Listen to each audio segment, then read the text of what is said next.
اس حوالے سے میں سمجھتا ہوں آج ہماری ذمہ داریوں میں ایک بڑی ذمہ داری یہ بنتی ہے کہ ہم اپنی دعاؤں میں اخلاص کے ساتھ اپنے فلسطینی بھائیوں کے لیے دعا کریں. یہ سب سے پہلی بات ہے. اخلاص کے ساتھ اپنے فلسطینی بھائیوں کے لیے، بہن بھائیوں کے لیے دعا کریں کہ اللہ تعالیٰ ان کی اس آزمائش میں انہیں کامیابیاں عطا فرمائے. ان کے حوصلے ٹوٹے نہیں ہیں. میں آج بھی سن رہا تھا، کوئی میں ان کی بات کر رہا تھا، اسماعیل ہنیہ وزیر اعظم ہے ان کے ساتھ کا. ان حالات میں خدا کی قسم میں نے ان کو چہرے پہ دیکھا، چمک رہا تھا چہرہ اس بندے کا. ایک ایسا بندہ جو ایک بالکل ایمان کی تازگی اس کے چہرے سے محسوس ہو رہی تھی. کوئی ڈر نہیں ہے، کوئی خوف نہیں ہے. ان حالات میں بھی اس نے کہا کہ ہم ایک دو نہیں مہینوں اس جنگ کو پرولونگ کرنے کے لیے تیار ہیں اور ہم اپنا مقصد حل کریں گے اور ہم انشاءاللہ ان کو بتائیں گے. جب مومن اس سطح پر آ کر کھڑا ہو جاتا ہے تو پھر اللہ تبارک و تعالیٰ اپنے بندوں کو ذلت سے دو چار نہیں کرتے. اللہ تعالیٰ اپنے بندوں کو عزت دیتے ہیں. اور جو کچھ اسرائیل کے ساتھ اب تک ہو چکا ہے یہ بھی تاریخ کا ایک نمونہ ہے. آج تک 1948 سے لے کر آج تک اس کے ساتھ اس طرح کا ہاتھ کسی نے نہیں کیا. یعنی جس بندے نے، جس ملک نے پوری دنیا پر یہ دھاک بٹھا رکھی ہو کہ میرے سیکیورٹی نظام کو کوئی بندہ پار نہیں کر سکتا، ہماری لائن کو بندہ عبور نہیں کر سکتا. اور میں نے یہاں تک پڑھا پچھلے دنوں کہ ہمارے جاتی امراء کے رہنماؤں نے جاتی امراء کا سیکیورٹی نظام وہاں سے لیا ہے، وہاں سے لیا ہے اسرائیل سے، کہ ان کا ناقابل شکست سیکیورٹی نظام ہے، کہ اس لیے وہاں سے لے کر انہوں نے وہاں یہاں لگایا ہے. آج شاید ان کو بھی اس کا احساس ہو گیا ہوگا کہ جو ہم جس کو اپنی پناہ گاہ سمجھتے تھے وہ پناہ گاہ اپنا نہیں. اور اس طرح کے ہمارے حکمرانوں کی بھی یہی پوزیشن ہے. وہ ڈھونڈتے پھر رہے ہوتے ہیں غلاموں کی طرح کہ ابھی کہیں امریکہ سے کوئی لے لیں کوئی چیز، کوئی ادھر سے لے لیں کوئی ادھر سے لے لیں اور پھر ہماری جان بچ جائے.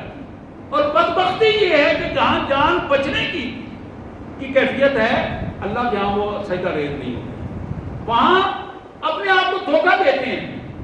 اللہ کے ہاں سچے انداز میں سجدہ ریز نہیں ہوتے، اللہ سے معافیاں نہیں مانگتے، اللہ کے حضور اپنے گناہوں کا اعتراف نہیں کرتے.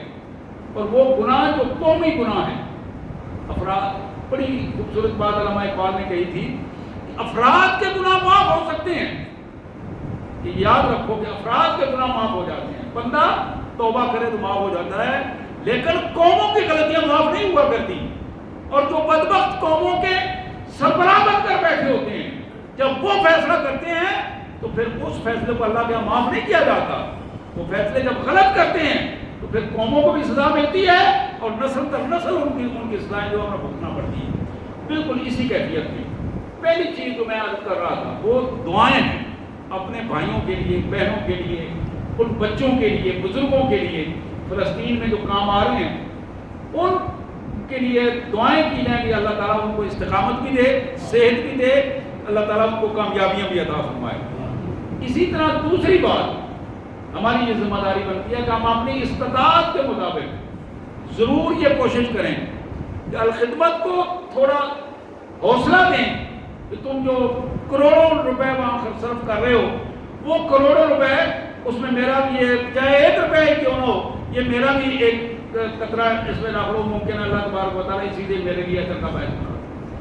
اور اس کیفیت میں دعاؤں کے ساتھ جب ہم عملی تعاون کریں گے اللہ تبارک و تعالیٰ ان کے لیے بھی آسانیاں پیدا کرے گا اور ہمارے لیے بھی آسانیاں پیدا کرے گا. ان حالات میں کبھی بھی غیرت ایمانی کو اپنے ذہن سے نہ نکلنے دیں.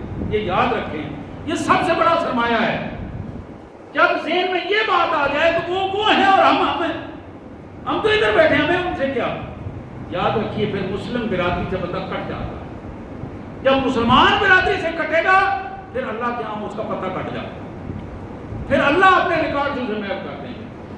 اللہ تبارک و تعالیٰ اس کو اپنے ریکارڈ میں لاتے ہیں جو اس سرزمین پر بسنے والے ہر فرد جو کلمہ پڑھتا ہے اس کو اپنا بھائی سمجھتا ہے، اس کو اپنی بہن سمجھتا ہے، اس کے تحفظ کے لیے اپنے آپ کو لگا دیتا ہے. محمد بن قاسم بھی تو عراق سے آیا تھا جام کراچی، تو اسی مسئلے کے لیے آیا تھا. ایک بہن کی آواز پر، ایک بہن کی آواز پر.